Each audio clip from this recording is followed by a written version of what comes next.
Are you turning 65 and beginning this Medicare journey for the very first time? Or have you worked past 65 and now you're deciding to retire and you have to figure things out?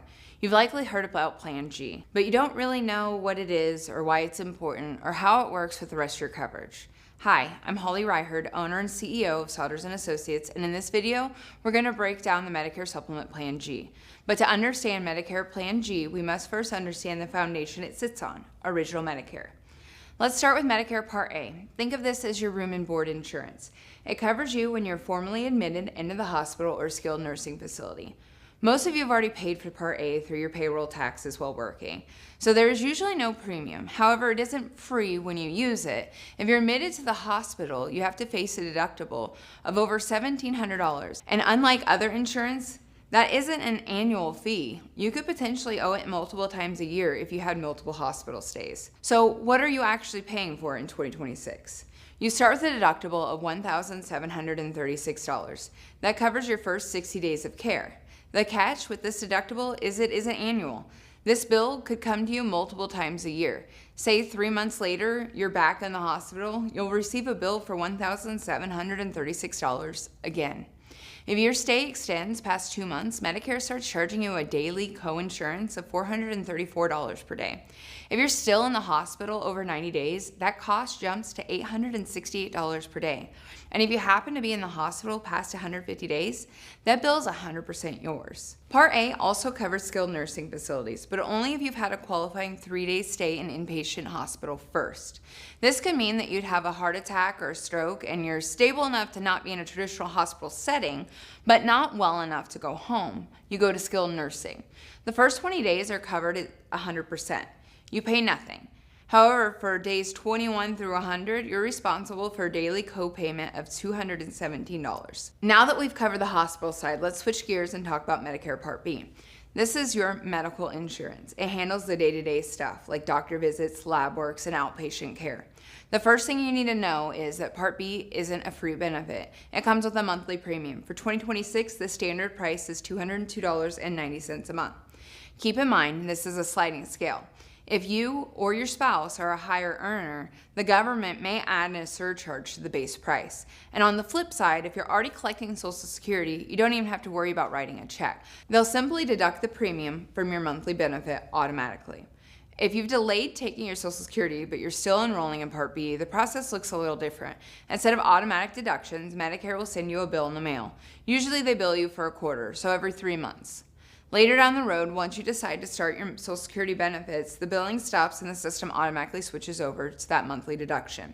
It's one less thing for you to manage. It's important to remember that Medicare Part B operates entirely differently than Medicare Part A. For starters, you have an annual deductible of $283. You only pay that once per year, and the clock resets every January 1st. I always tell my clients who are joining Medicare late in the year, like October or November, to be mindful of this. You might hit your deductible in December, only to have to start it all over again just a few weeks later in January. Now, once this deductible is met, how does Medicare actually pay? The only thing Medicare covers at 100% is preventive care. Things like your annual wellness visit or certain screenings.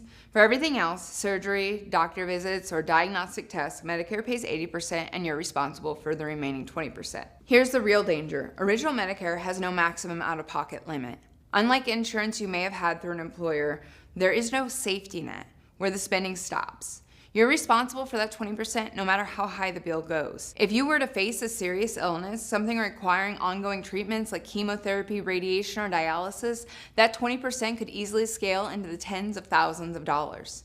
Without a supplemental plan, you are essentially on the hook for an unlimited financial risk. This is where supplemental plans, often called Medigap, come into play.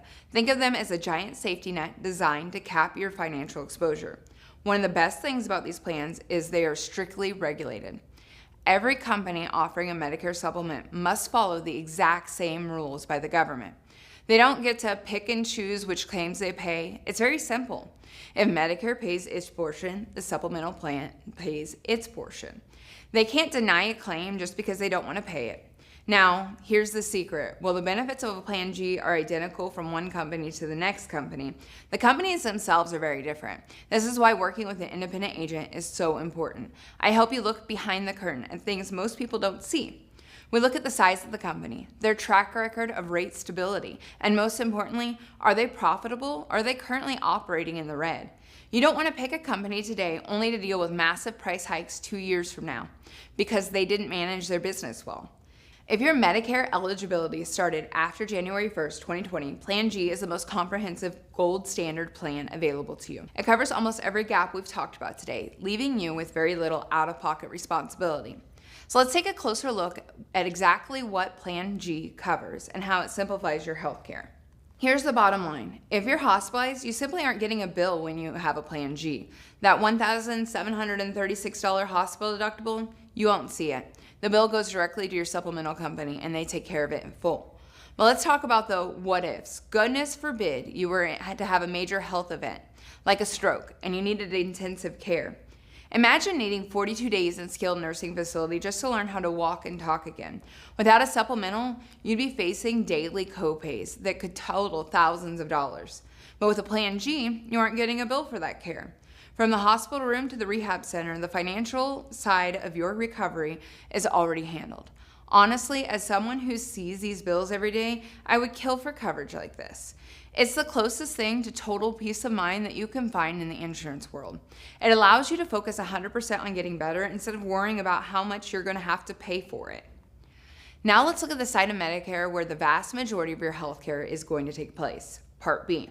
A simple rule of thumb, if you aren't staying the night in the hospital as an inpatient, it's almost certainly Part B coverage. As we mentioned, you have that $283 deductible for non-preventative services, but here's the beauty of the system. Once that small deductible is met, you likely won't get another bill for the rest of the year. Why? Because your Medicare Plan G steps in and covers that 20% coinsurance that Medicare leaves behind. The freedom here is unparalleled.